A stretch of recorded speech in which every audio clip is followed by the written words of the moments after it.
हिमाचल प्रदेश में सीपीएस नियुक्त करने के मामले को लेकर सरकार अपना पक्ष रखने के लिए उच्च न्यायालय में पूरी तरह से तैयार है। प्रदेश सरकार को पहले ही विपक्ष द्वारा सीपीएस नियुक्ति को चुनौती देने के बारे में पता था, इसलिए सरकार ने इस मामले को लेकर पहले ही अपना होमवर्क कर लिया है। ये बात शनिवार को एआईसीसी के संयुक्त सचिव एवं सीएम सुखविंदर सिंह सुक्खू के प्रधान सलाहकार आईटी गोकुल बुटेल ने अपने मंडी जिला के दौरे के दौरान सुंदरनगर में आयोजित एक प्रेस वार्ता में कही। गोकुल बुटेल ने प्रदेश सरकार द्वारा एक बार फिर लोन लेने पर कहा कि प्रदेश में हर सरकार लोन लेती आई है, लेकिन पूर्व की भाजपा सरकार द्वारा प्रदेश सरकार की आर्थिकी को बढ़ाने के लिए सोर्स जनरेशन और सोर्स मोबिलाइजेशन को लेकर कोई कदम नहीं उठाया गया।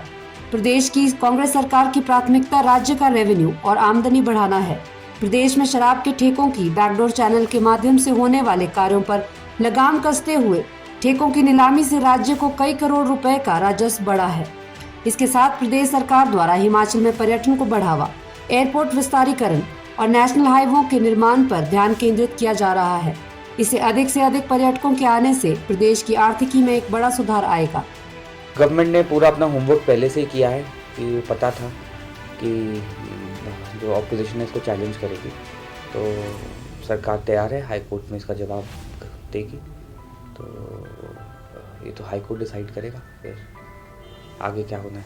लोन हर सरकार लेते आई और भाजपा ने एक भी कदम, हम ये नहीं कह रहे लोन लिया है, बट उन्होंने जैसे हम कहते हैं रिसोर्स जनरेशन, रिसोर्स मोबिलाइजेशन, इस पे एक भी आप देखेंगे कि स्टेप भाजपा का नहीं लिया गया।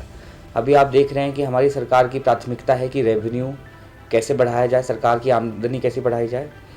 आपने अभी चाहे शराब की जो ठेकों की नीलामी हुई उसमें आप देख रहे हैं कि कितने करोड़ रुपए सरकार का राजस्व बढ़ा। तो ये जो बैकडोर चैनल से काम होते थे और सरकार की, चाहे वो टूरिज्म को बढ़ावा देना है, इंफ्रास्ट्रक्चर को बढ़ाना है, एयरपोर्ट्स का विस्तारीकरण है, नेशनल हाईवेज़ की जो गति चल रही है उसे बढ़ाना है, सरकार का पूरा एक फोकस है कि कैसे ये सब बढ़ाया जाए ताकि हमारी इनकम, जब टूरिस्ट आएगा, आप सरकार का पूरा फोकस एक रिसोर्स मोबिलाइजेशन पे है। माननीय मुख्यमंत्री जी का आप बजट सुनेंगे तो बजट में भी उन्होंने कितनी बार वर्णन किया कि सरकार के को हम कैसे पैसे जनरेट कर सके।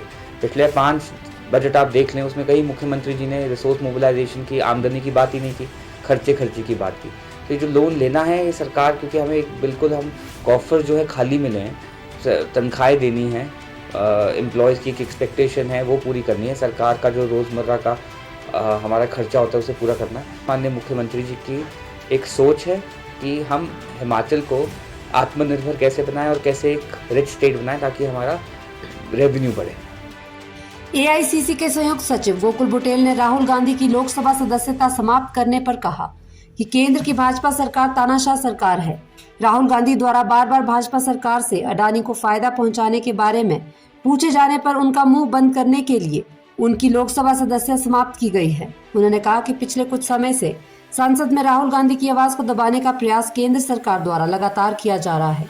गोकुल बुटेल ने कहा कि इस सारे घटनाक्रम का भारतीय जनता पार्टी के लिए घातक साबित होगा।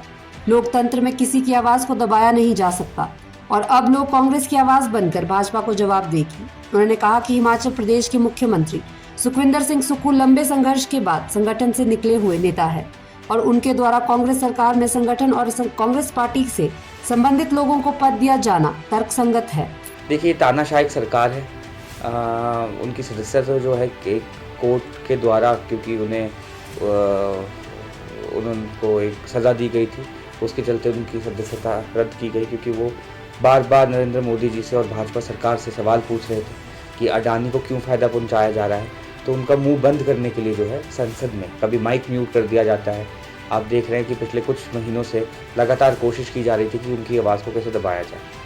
तो मैं समझता हूँ कि इसका जो पॉलिटिकल इम्प्लीकेशन होगा वो भाजपा के लिए थोड़ा घातक साबित होगा। आप आने वाले दिनों में देखेंगे, क्योंकि ये लोकतंत्र है, किसी की आवाज़ दबाई नहीं जा सकती और जिसने आवाज़ को दबाने का कभी भी प्रयास किया है, जो जनता उसकी आवाज़ बनती है और जनता उसका जवाब देती है। भाजपा सरकार में भी जो पद होते थे वही पद दिए जा रहे हैं। माननीय मुख्यमंत्री जी जो हैं वो अपने हिसाब से सरकार को चला रहे हैं।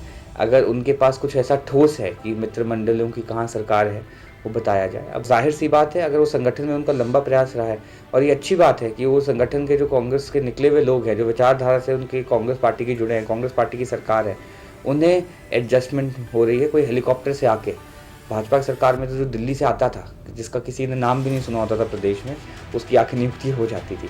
मुख्यमंत्री जी और जो उनकी कैबिनेट है, उनका मंत्रिमंडल है, जिसको हिमाचल प्रदेश की जनता ने निर्वाचित करके भेजा है। भाजपा थोड़ा बौखला गई है, क्योंकि जिस हिसाब से माननीय मुख्यमंत्री जी की पॉपुलैरिटी बढ़ रही है और उनका जो सादा स्वभाव है, तो भाजपा को कोई मुद्दा नहीं मिल रहा है।